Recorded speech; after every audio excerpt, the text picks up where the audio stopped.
All right, guys, we are here with Shaheen Miro. He is the owner of Shaheen Miro Insights, and did a talk at the Victory of Light on how to turn your inner fire into real manifesting magic. The great thing is we literally, when we got to Victory of Light, we were setting up our booth on Friday night, and Shaheen was literally right next to our booth, and we ended up talking then, and he has an incredible oracle deck called the Lunar Nomad Oracle.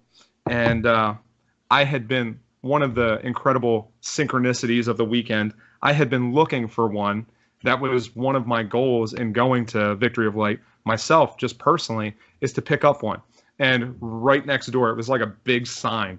And oddly enough, he also told us that this is a big enough sign. That's why he made the card so big. So I was like, okay, well, there's a sign literally right next to me, and just taking the time to connect with them at the booth next door was incredible. And I was like, you know what, this is we need to have a conversation. We need to sit down and talk. So just an incredible person. I got to see him working with people out there because I went to the talk myself and got to experience that.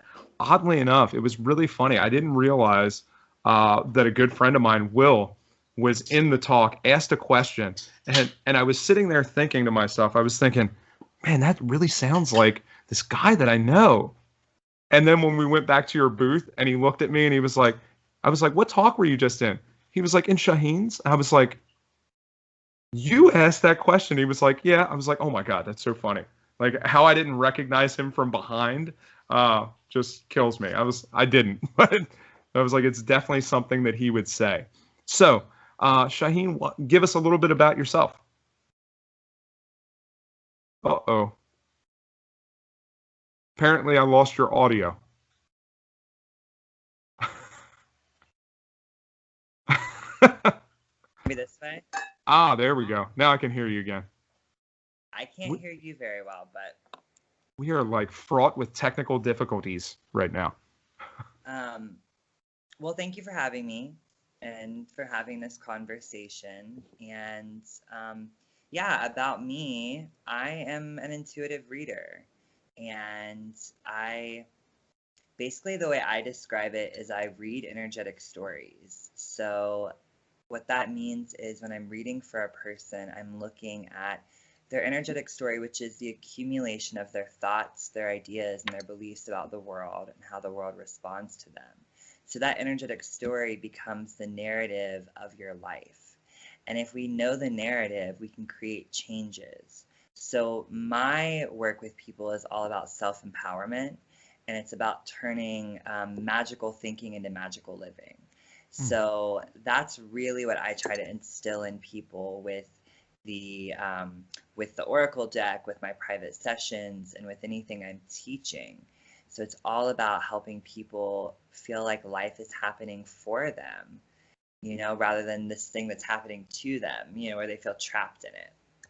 Yeah, I think we so often we get stuck in that place where we feel like life is happening to us and we're not in control of the things that we have.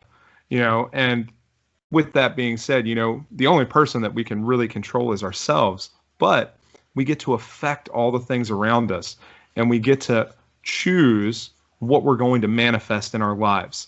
And I think that that was one of the big things, that really attracted me to what you were talking about is that whole idea of manifesting those things, about taking that control that we have and really finding that way to make those things appear in our lives.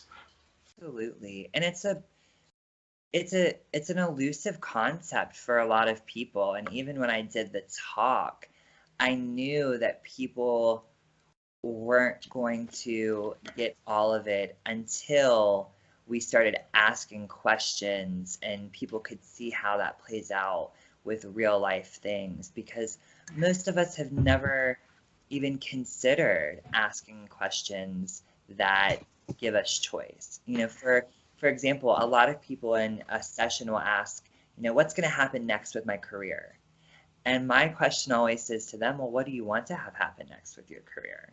That's a more empowering question. And it actually yields an answer that can give you an action step. So, yeah, when I was a couple months ago, I was up in Chicago to go see Tony Robbins, and I was one of the crew members up there to help out with that event. And in our team, at the end, our team leader got a bunch of the cards that Tony sells, and it has a little phrase on it.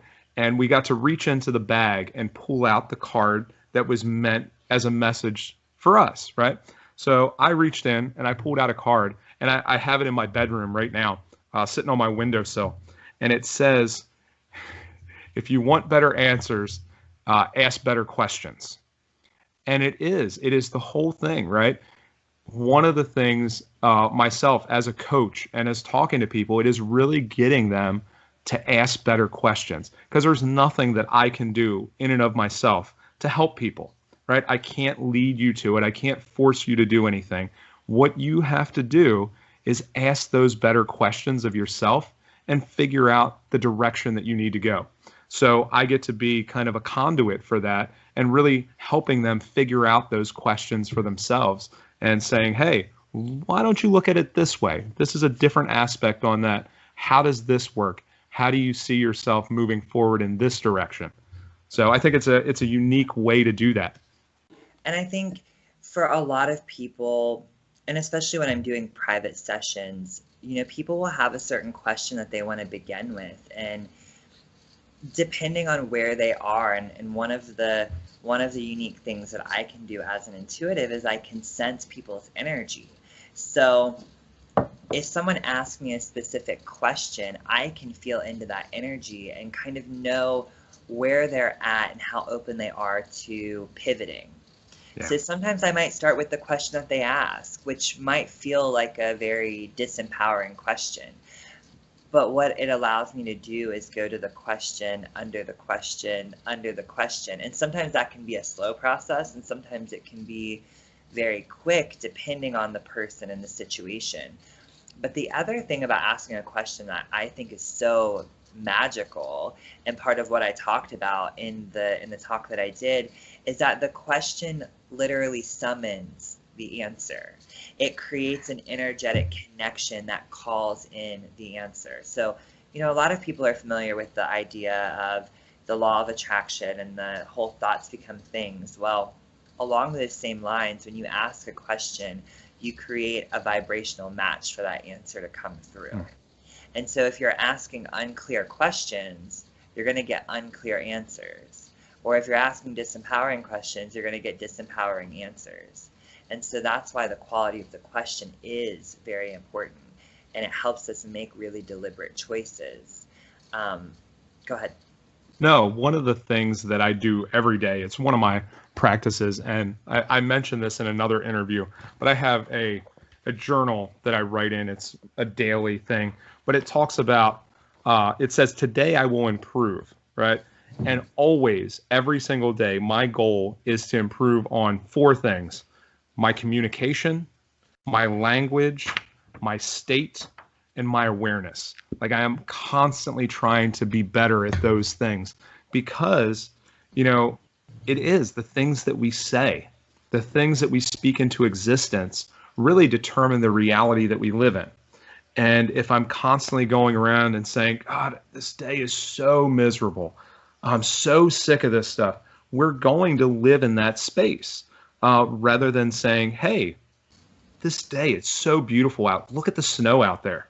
Here in Cincinnati, we've got snow right now. Yesterday was our first real snow.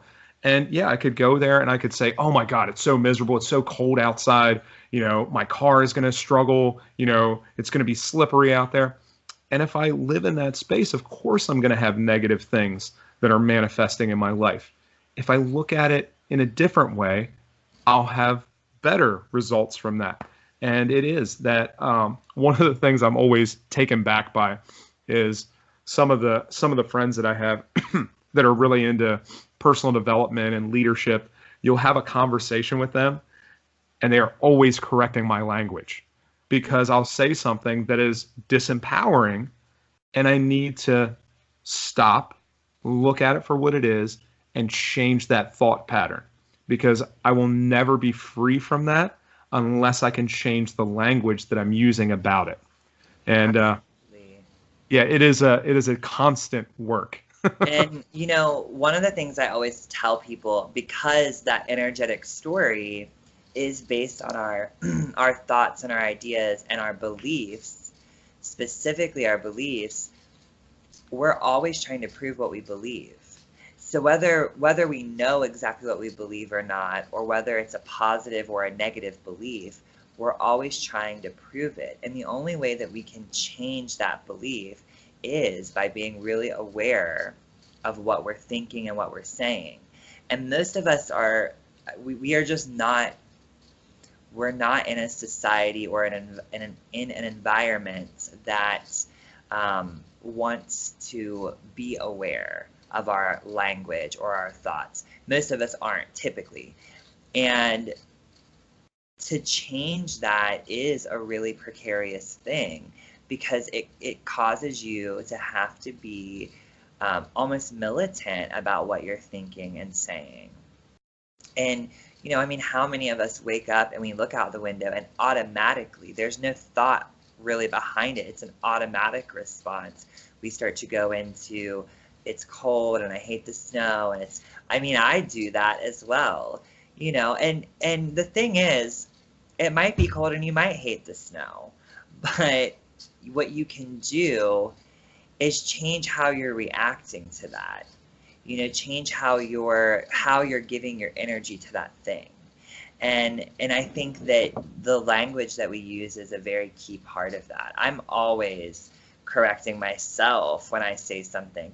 And one of my favorite things to say, and some of my friends get mad about it, and my clients as well, is they'll say, well, I hope that happens, or maybe that'll happen in regards to a positive thing. And I'll say, well, not with that attitude. It won't. Yeah. It's just like, why even put the doubt out there? One of the things that I had a conversation earlier today about is just that we can literally have whatever we want. It is the level of commitment that we choose to move forward in that area.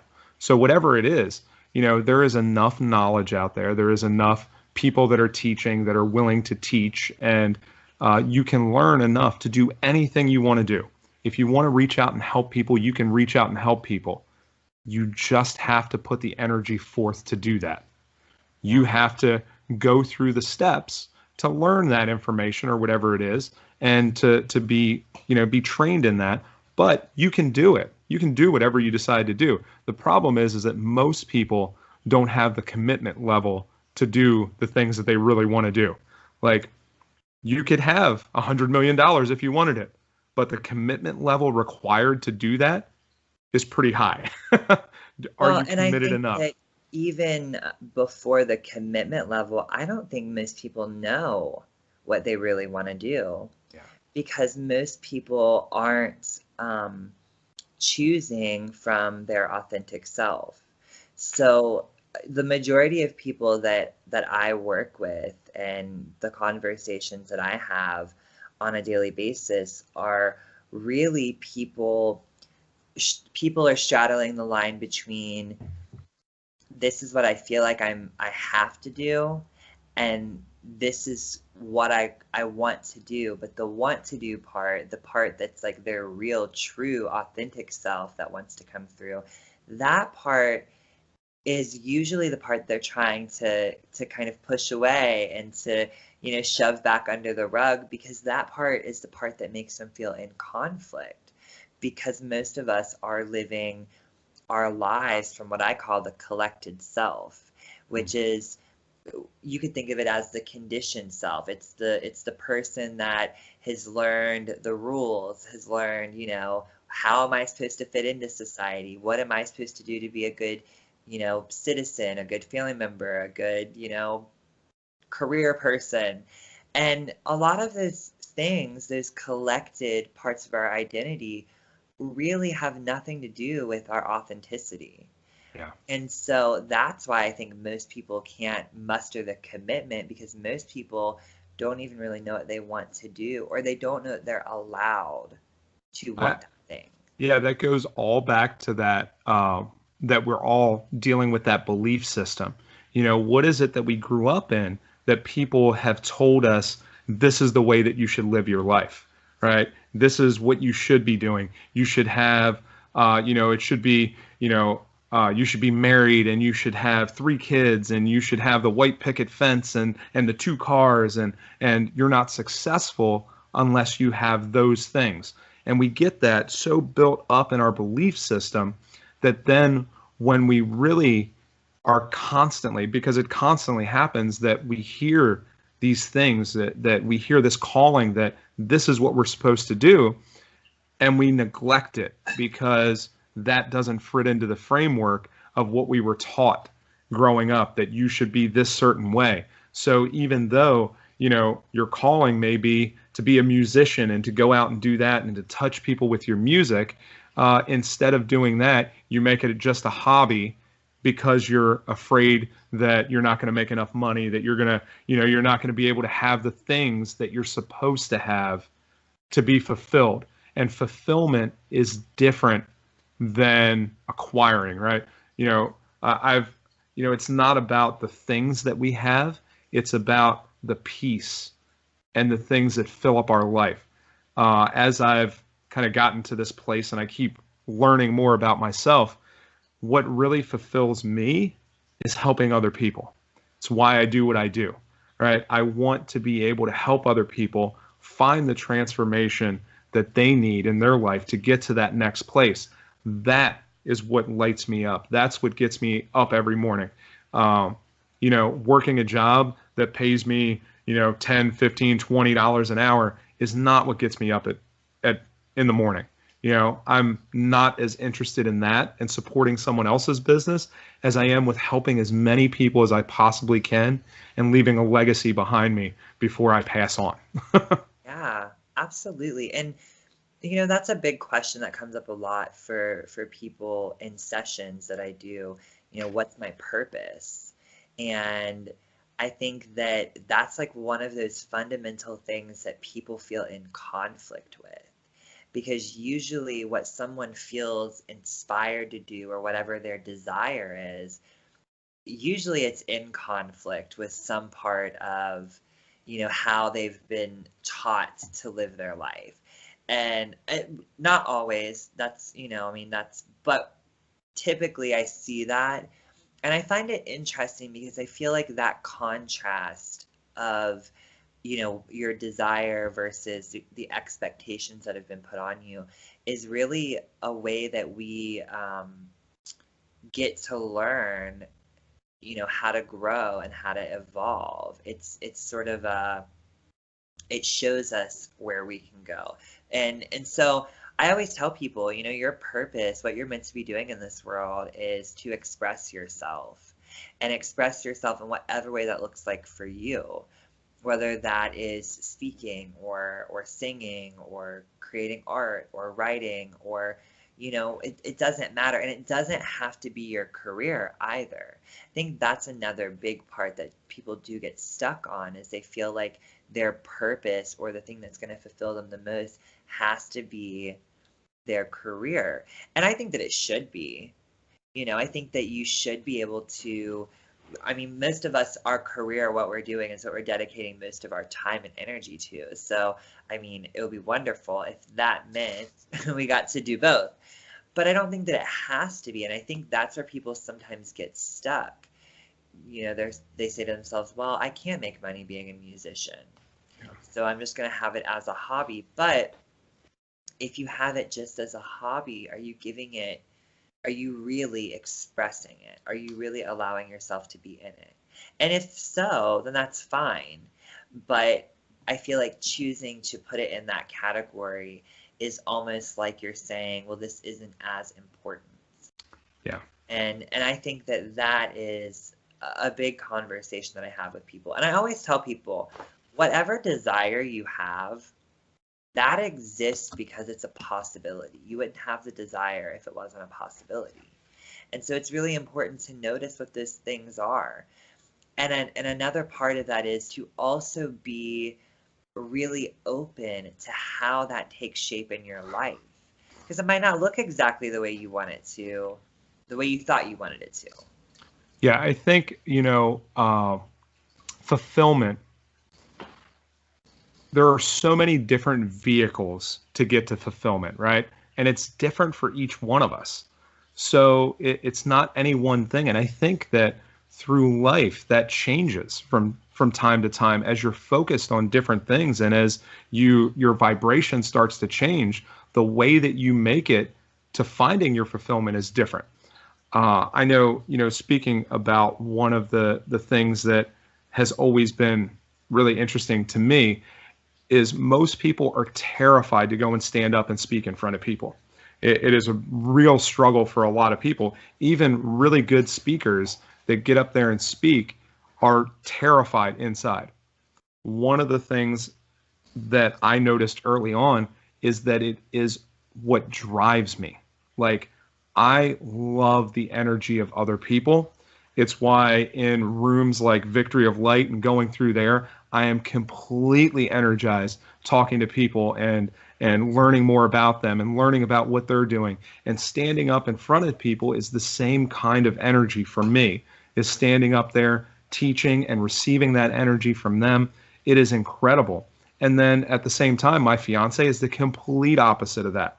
She struggles being in a room full of people because of that energy. She's very empathic. So, that energy is constantly, speaking to her in so many different ways. It's really a struggle for her to deal with that. She had to, during Victory of Light, she had to take several breaks and go off to the side into the quiet where she could regain herself and get centered again to come back and talk to people. And it's really neat for me to see those two different sides of that, to get out there and to really be energized by that. So, it is just an incredible energetic conversation whenever you're out there with people, and figuring out how you are and how you handle that and how you can maximize that to the best of your advantage is incredible. Yeah, and I think the magic behind that is we're always having an energetic conversation. And that was one of the things I really wanted to express to people in the talk that I did, is in every situation, notice how you're feeling. And I think it's really interesting. I'll ask clients, well, what do you feel about this? And the first thing that'll come out of their mouth is, I think. And I'll say, no, what do you feel about this? And they say, well, I think. And I'm like, no, I need you to use the word I feel, because I'm asking you how you feel. So most of us are so disconnected from feeling even that it's a practice. And so I tell people all the time, in a situation, in every situation, notice how you feel. And you can do that by noticing, do you have any sensation in your body? What's happening in your body? Is there any thoughts that are rolling through your head? What does that make you feel? And sometimes it's hard to describe what a feeling is. I'm not going to say that there aren't thoughts that come along with it. But what I encourage people to do is to be perceptive, because our bodies are barometers of the energy that's coming in and going back out. And so being aware of our thoughts and our feelings and our sensations in our body helps us know how that energy is moving through us and how we are investing energy into our narrative, into our lives, into what's being created. If you don't know how you feel about something or in a situation, or how that energy is affecting you, you're never going to be able to consciously manifest or create the life you want. And so the powerful thing about noticing how you feel is it allows you to ask questions. So I always tell people, when you're making a decision specifically, ask yourself, does this nourish me or does this deplete me? And you can feel that. Like, do you feel tired when you're around a certain person, or do you feel energized? If you feel energized, then that's probably the direction you should go in. You know, when you leave work at the end of the day, or when you go to work at the beginning of the day, like, how do you feel going into that situation? And if every day you get up and you still feel tired when you're going to your job, it's probably not a good environment for you.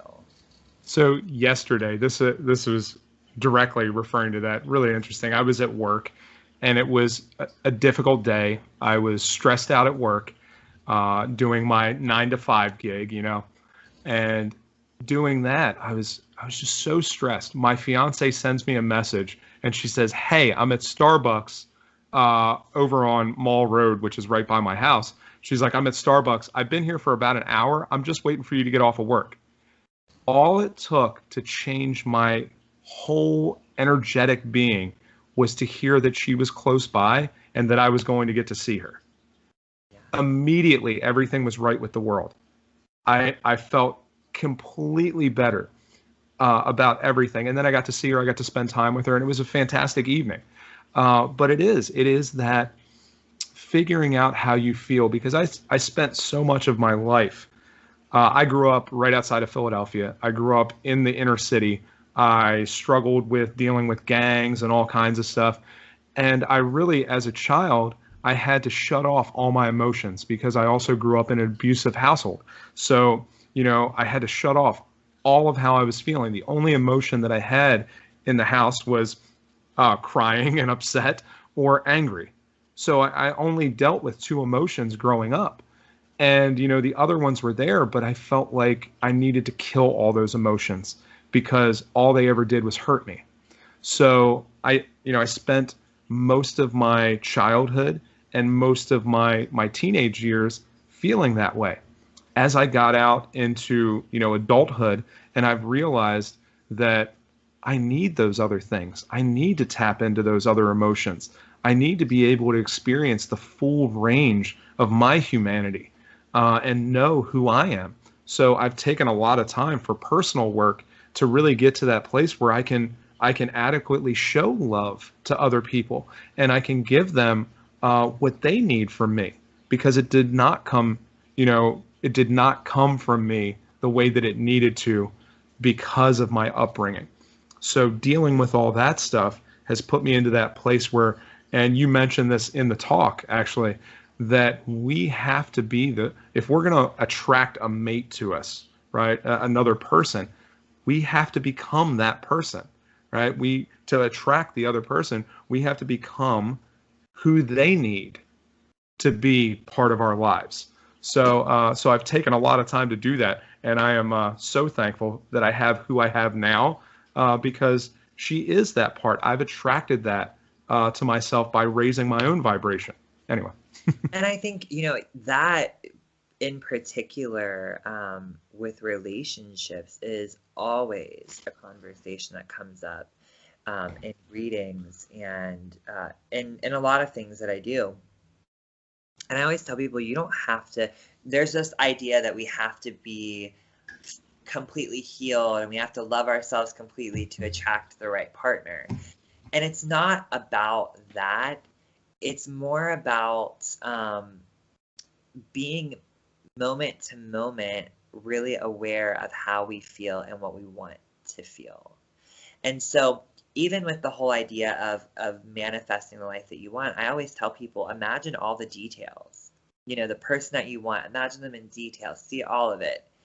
And then notice how that makes you feel. And then throw all of that out the door and focus on the feeling and start doing things that make you feel that way in your daily life. And that person is going to show up. Yeah. And it's a practice, it is a practice. And I think that another thing that you talked about, which is just so important, is a lot of people come from experiences, varying degrees, but come from experiences where they were suppressed or abused in some way. And what happens when you're in those environments is your language for expressing the different range of emotions is very limited. There's I don't know how many, I don't know if there is a certain number of emotions that we can express through language, but for most of us, if we're in a negative environment, we know when we feel angry, we know when we feel sad, and we know when we feel happy. And it's like those three things. And it's like, but there are many nuances of emotion.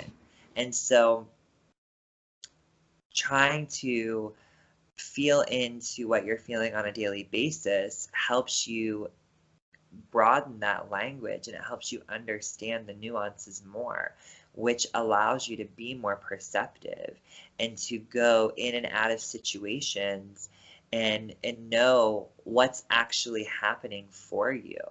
And I think that is a really key part. And it's difficult, when we're growing up, we don't have choice over our lives.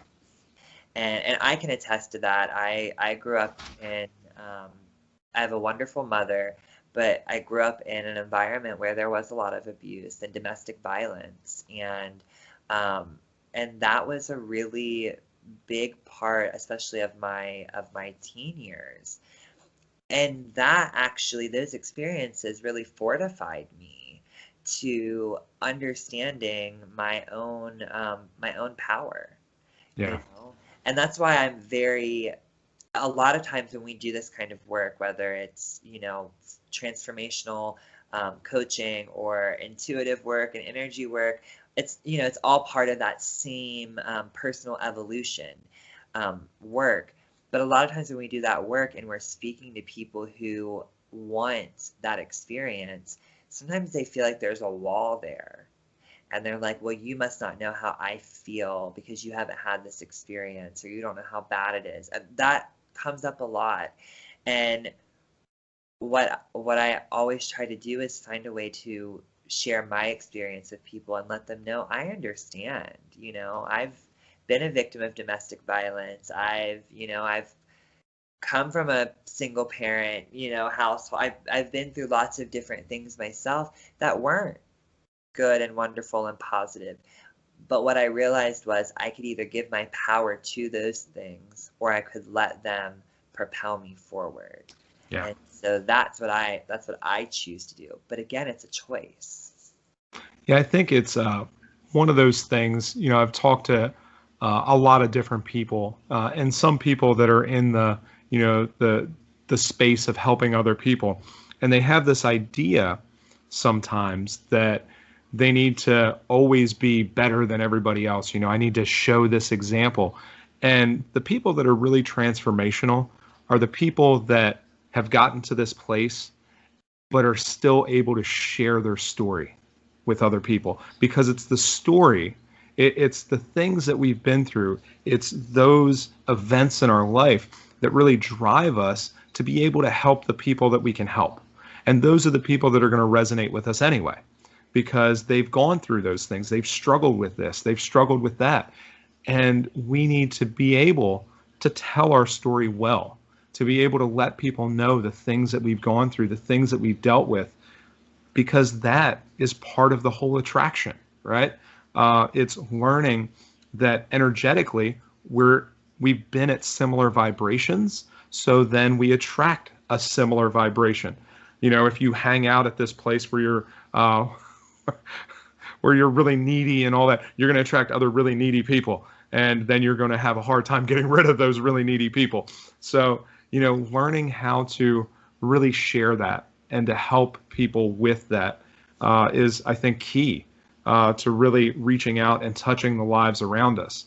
I know myself, going back and doing a lot of that personal work, really taking the time to accept those things that have happened to me and realize that those things are what made me who I am today. They gave me the strength and the power that I have now, right? I would not be who I am today if it wasn't for those experiences that I had. Doesn't mean that I would wish any of those horrible things on anybody else, Right. but it is what made me who I am. And I think when we can claim that power, then we really have something to propel ourselves forward with. Absolutely. And, I often tell people, I personally feel like our pain and our painful experiences show us our purpose. It shows us where we can where we can transform or what we've transformed. And, you know, I kind of liken it to, I have a lot of friends who are creative, so design, artists, dancers, singers. And I was talking to a friend who is a dancer and a musician, and he teaches children. And he was saying that it's always funny when someone auditions to sing and they say, well, I can't sing. And then they realize when they sing that they actually can. Not only can they sing, but they're really good. And their voice can do things they didn't know that it could do. And so, and you hear about this even with singers. I was reading about, I think it was Kesha was talking about a song that she sang, and there's a note in it that she didn't know that she could sing, and someone said to her, you know, in studio, well, keep practicing it, and finally she got it. And it was like, oh, I didn't know I could do that. And I think of our experiences as very similar to that. You know, they show us just how big, how powerful, how strong, as you were saying, it shows us the depth and the breadth of our own magic, our own inner fire. And without that experience, good or bad, we would never know it. Yeah. And that's why having all of these different experiences and the supposed good and bad allow us to keep growing. Because if we never had anything that challenged us, we would never expand, we would never transform. We would just stay right here because it would be fine. Yeah. So many people are busy trying to get rid of all the difficult things in life. Like, we live in a society that is always trying to make things easier, right? And we kind of get that mindset that everything should be easy. The problem is that's not where we grow, right? We grow when things are difficult, right? When everything's easy, we're like, hey, this is the greatest thing ever. But it's when things are hard is when we really start figuring out we have to step back and take time to think like, oh my God, what am I going to do to get out of this? How am I going to turn this around? You know, and it's those things that drive us to be better and better and better. So I think it's important, you know, that we have this idea like that all of a sudden there are these super spiritual people and they never ever have any problems again. And if I could just get to that place, well, that's ridiculous, right? Gandhi, who is probably one of the most spiritual people ever, right? Struggled all the time, right? He struggled with a nation that was in war and, you know, all these things that are happening around them. You know, he struggled with dealing with that, but he still was able to maintain his practices and still raise himself up to that level of vibration. It's incredible. It is those things, if we're willing to accept them, that drive us to that next level. The key is we have to accept it. You know, when I do these long, crazy endurance events, one of the things that they always say to us is, you know, they'll have us carry 150 pounds for 10 miles. And it's when you get to that place where you accept it that you can continue going. Because the whole time, if you're complaining about it and you're sitting there saying, oh, this is the most miserable thing that's ever happened, I'm never going to make it, you won't. You'll be out immediately. If you can just say, okay, I've got to take this for a little while.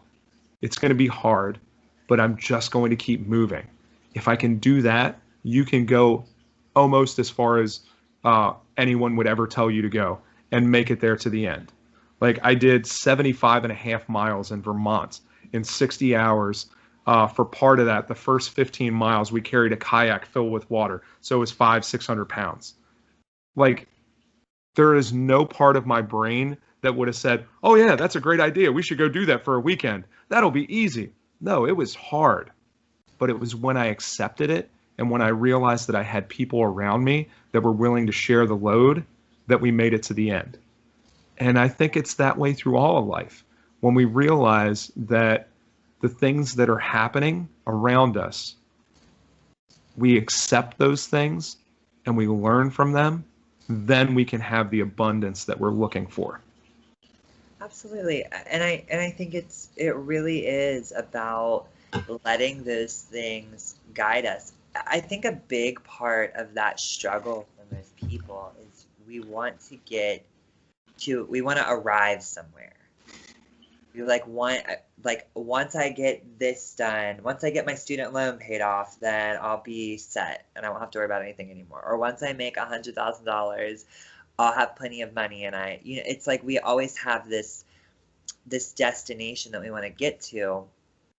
And the problem is that every step you take forward, it changes your coordinates. It changes where you are. And that's why I always tell people, like, if you want something and you feel that desire, then go for it. And when people can actually name the desire, then the next thing that they're always worried about, am I going to make the right decision?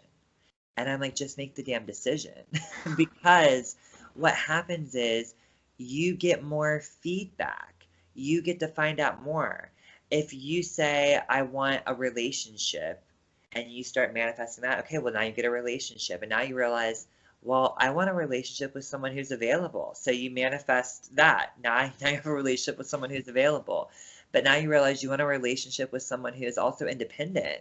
So it's like the relationship before that didn't fail. It helped you get clearer. Yeah. But most of us don't accept that as giving us clarity.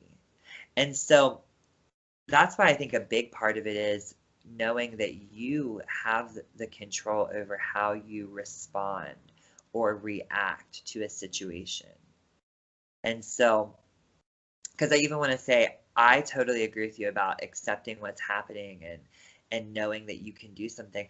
But I even want to say that sometimes I think people take that in the wrong way. Acceptance in that way is an empowering thing. And I think most people accept things in a passive way. Yeah. And I feel like that's where, again, it's like we have to ignite that sense of self and say, who is choosing? Who's accepting? Is it me, like the big me?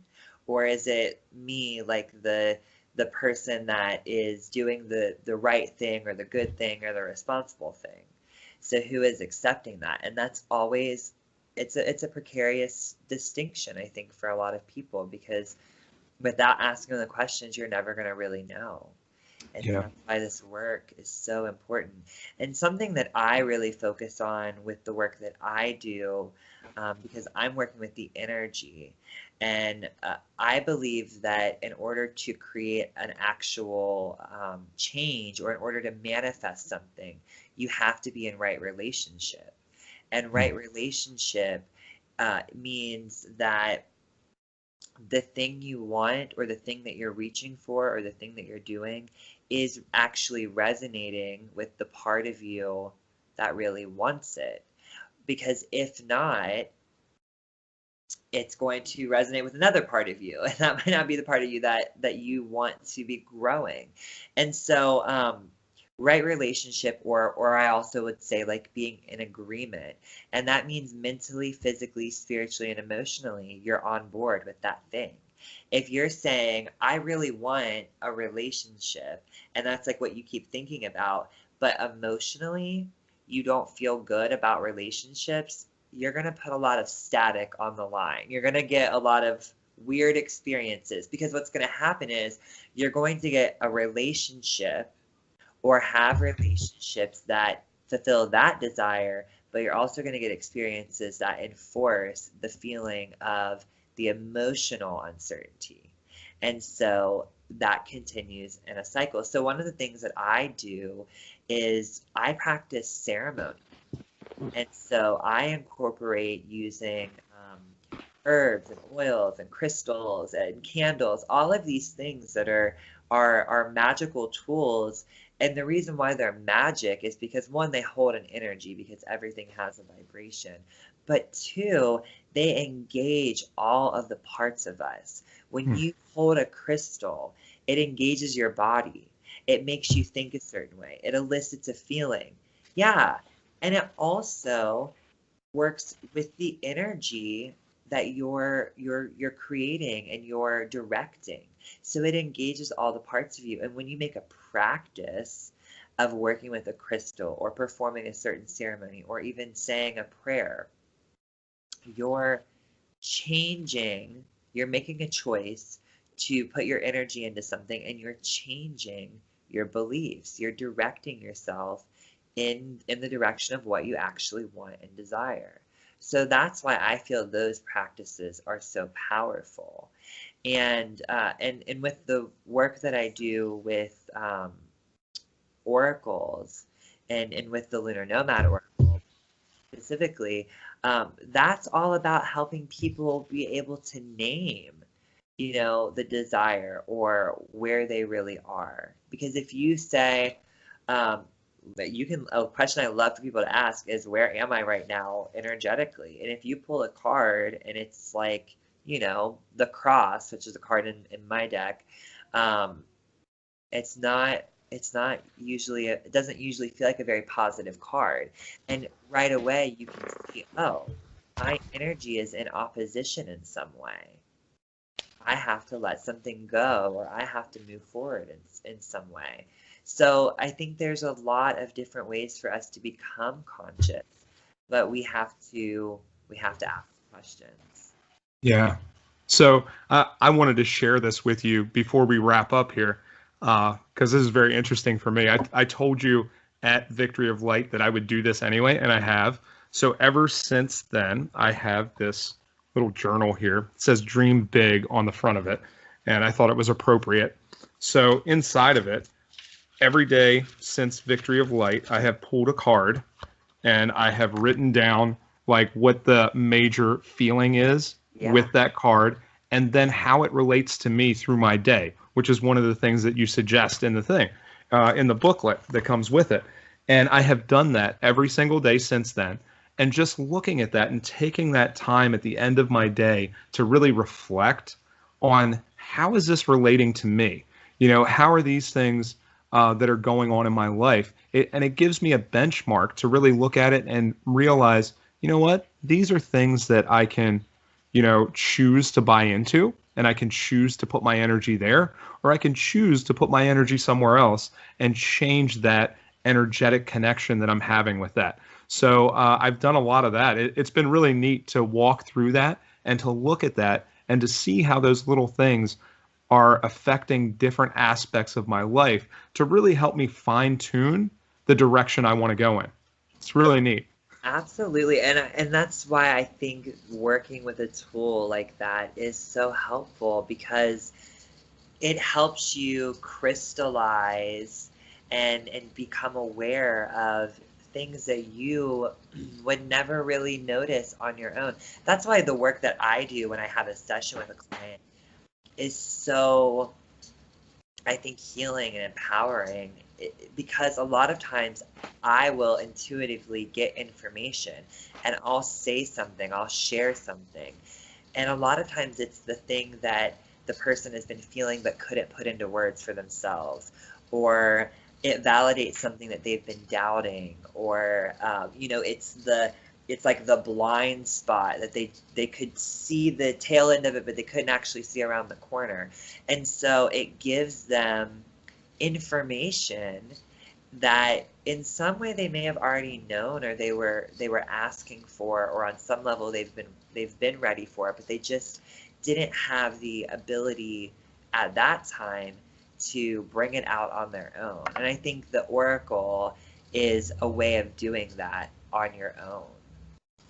Yeah, I had an experience there, and I've shared this a couple times now, but there was a reader there that we were talking to on Friday night, right as we were getting ready to leave, and we had already set up the booth and everything. We were getting ready to leave, and he looked at me and he said, "Jeff, you are right at the edge of what you're doing. Why are you not stepping forward?" And it was exactly how I was feeling, because I am doing all these things to move forward in the career that I love doing and moving into that space. And there's that moment of fear as I'm sitting there and trying to figure out, how do I move forward? What do I do with this? What do I do with that? Oh my God, am I going to, end up having nothing? And it's those fears that stop us a lot of times. And it was, man, he pulled it right out. Like, listen, there is no reason for you to be afraid. Just keep moving forward.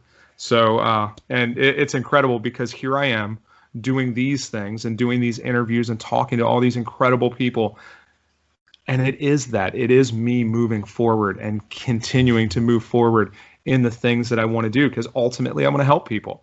And this is a way to help people by getting them all this information and all these connections that they can have to really reach out and move to their higher selves, to move into that evolved life, and to get away from some of that stuff that they've been dealing with for years and years and years, and really have that healing so that they can move on to the things and live that full life that they need. So, all right. Thank you for this time. It has been fantastic. You were awesome.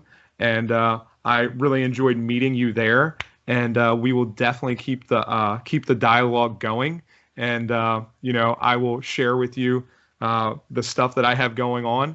And yeah, thank you for doing all that you do.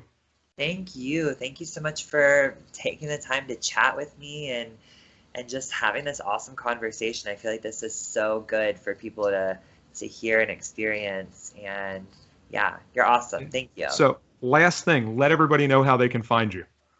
So you can find me on my website, which is ShaheenMiroInsights.com.